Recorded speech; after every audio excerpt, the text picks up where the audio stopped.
कभी कभी जिंदगी के राज इतने गहरे होते हैं कि उन्हें खोलने की कोशिश ही तूफान बन जाती है। आज की कहानी में भी कुछ ऐसा ही होने वाला है, जहां एक बेहोश लड़की, एक बंद कमरा और एक पुराना राज सब मिलकर एक ऐसी सच्चाई उजागर करने वाले हैं जो सबकी जिंदगी बदल देगी।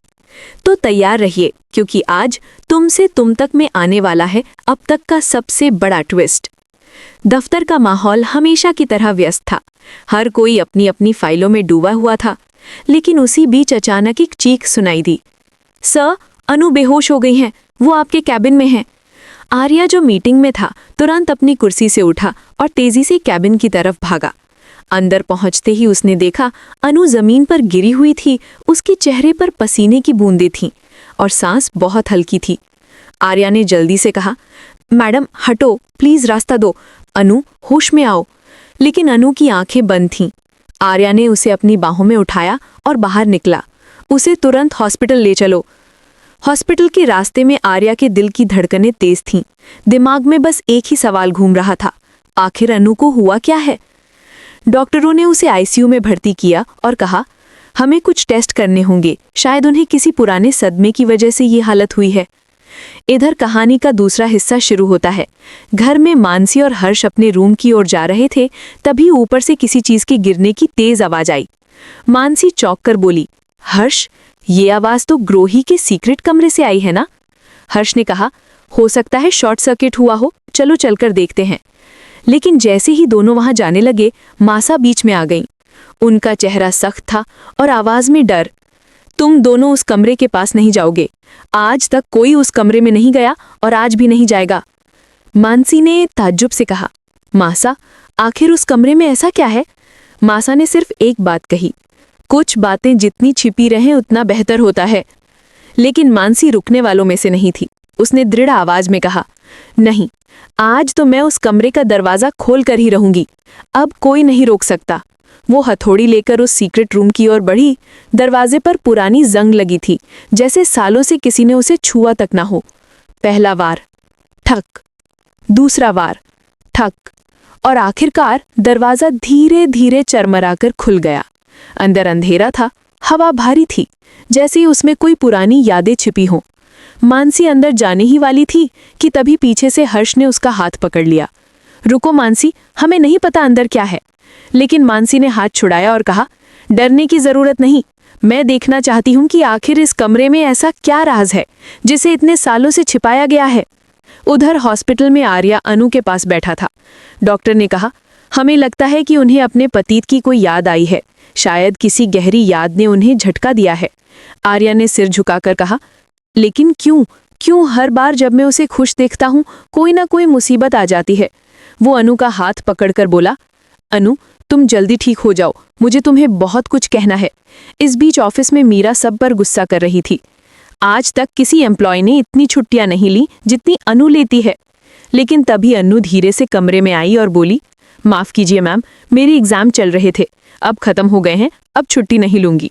मीरा ने थोड़ा शांत होकर कहा, ठीक है, अब तुम राजनंदिनी सारी प्रोजेक्ट की प्रेजेंटेशन तैयार करो। अनु ने सिर हिलाया और बोली, जी मैम। मीरा ने जोड़ा, सारी फाइलें सर के कैबिन में है, जाकर देख लो। अनु कैबिन की ओर बढ़ी। वहीं आर्या भी उसी समय ऑफिस की तरफ जा रहा था। दोनों ने एक जैसा आउटफिट पहना था, सफेद शर्ट और ब्लू ब्लेजर। अनु हंसते हुए बोली, वाह सर, आपको कैसे पता कि मैं आज यही कपड़े पहनने वाली हूँ। आर्या मुस्कुराया और बोला, शायद भगवान ने हमें इशारा किया था। वो पल दोनों के बीच एक प्यारी मुस्कान छोड़ गया। पर कहानी यहीं खत्म नहीं होती, क्योंकि आगे जो होने वाला था उसने सबको हिला दिया। जब अनु कैबिन में फाइलें देखने पहुंची तो अचानक उसकी नजर एक सिग्नेचर पर पड़ी, राजनंदिनी। उस नाम को देखते ही उसके हाथ कांपने लगे, जैसे उसकी रूह ने किसी पुराने नाम को पहचान लिया हो। वो धीरे धीरे बड़बड़ाई, राजनंदिनी, ये नाम मुझे कहीं देखा है। और अगले ही पल अनु बेहोश होकर गिर पड़ी। आर्या तुरंत अंदर आया, उसे संभाला और चिल्लाया, डॉक्टर, किसी को बुलाओ। डॉक्टर ने कहा, शायद उन्हें अपने पुराने जीवन की कोई याद लौट आई है। आर्या हैरान था, पुराना जीवन? क्या अनु वही राजनंदिनी थी जो सालों पहले आर्या की जिंदगी से गायब हो गई थी? क्या वो उसी का दूसरा जन्म थी? यहीं से कहानी एक रहस्यमयी मोड़ लेती है, अगर आपको लगता है कि अनु और आर्या के बीच का ये रिश्ता सिर्फ इत्तेफाक नहीं बल्कि किस्मत का लिखा है, तो नीचे कमेंट में हार्ट जरूर करें। और ऐसी ही रोमांचक कहानियों से जुड़े रहने के लिए हमारे चैनल को सब्सक्राइब करें ताकि अगला ट्विस्ट आपसे छूट ना जाए। रात गहरी हो चुकी थी। हॉस्पिटल के कमरे में हल्की सी रोशनी जल रही थी। आर्या कुर्सी पर बैठा अन्नू का हाथ थामे हुए था। उसकी आंखों में नींद नहीं थी, बस बेचैनी थी। डॉक्टर ने अंदर आते हुए कहा, मिस्टर आर्या, अन्नू को थोड़ा होश आया है, लेकिन वो अभी भी बहुत कमजोर हैं। और हाँ, उन्हें किसी पुरानी बात की झलक जरूर याद आई है। आपको सावधान रहना होगा। आर्या ने धीमे से पूछा, क्या उन्होंने कुछ कहा है? डॉक्टर ने सिर हिलाया। वो बार बार एक ही नाम ले रही थी, राजनंदिनी। शायद ये नाम उनके अतीत से जुड़ा हुआ है। आर्या का दिल जोर से धड़क उठा। उस नाम ने उसकी यादों के कई बंद दरवाजे खोल दिए। वो धीरे से बुदबुदाया, राजनंदिनी? क्या सच में वो वही है? इधर मानसी उस सीक्रेट रूम के अंदर पहुंच चुकी थी। हर्ष ने लाख रोका, लेकिन वो नहीं मानी। अंदर जाते ही धूल से भरे कमरे में उसने देखा पुरानी तस्वीरें, कुछ दस्तावेज और एक बड़ा सा शीशा दीवार पर लगा हुआ था। उस शीशे पर किसी ने लाल रंग से लिखा था, सच को छिपाओगे तो वो और भी गहराई से बाहर आएगा। मानसी चौंक गई। उसने हर्ष की ओर देखा और बोली, ये कमरा सिर्फ एक स्टोर नहीं है, इसमें कुछ बहुत बड़ा राज छिपा है। अचानक कमरे के कोने से किसी के चलने की आवाज आई। दोनों डर के मारे पीछे हके। हर्ष ने टॉर्च उठाई, लेकिन वहां कोई नहीं था। सिर्फ एक परछाई दीवार पर हिल रही थी। मानसी ने टॉर्च की रोशनी उस पर डाली और देखा कि वहां एक पुराना फोटो फ्रेम गिरा पड़ा है। उस फोटो में एक लड़की थी, बिल्कुल अन्नू जैसी। हर्ष ने कांपती आवाज में कहा, मानसी, ये तो अन्नू जैसी दिखती है। मानसी ने चौंकते हुए जवाब दिया, लेकिन ये फोटो तो बहुत पुरानी लग रही है, ऐसा कैसे हो सकता है? इधर हॉस्पिटल में अन्नू की आंखें धीरे धीरे खुली। उसने सामने देखा, आर्या उसके पास बैठा है। कमरे में सन्नाटा था, बस मॉनिटर की बीप की आवाज गूंज रही थी। अन्नू ने धीमी आवाज में कहा, आर्या, ये नाम राजनंदिनी, मैं इसे भूल क्यों नहीं पा रही? आर्या ने उसके माथे पर हाथ रखा और बोला, शायद इसलिए क्योंकि ये नाम तुम्हारा ही है। अन्नू ने चौंक कर उसकी ओर देखा। मेरा? आर्या ने आंखें झुका के कहा, कभी पहले मेरे जीवन में एक राजनंदिनी थी। वो बिल्कुल तुम्हारी तरह दिखती थी। उसका स्वभाव, उसकी मुस्कान, सब कुछ तुम जैसा था। लेकिन वो अचानक एक दिन गायब हो गई। अन्नू की आंखों में उलझन थी। क्या मैं वही हूँ?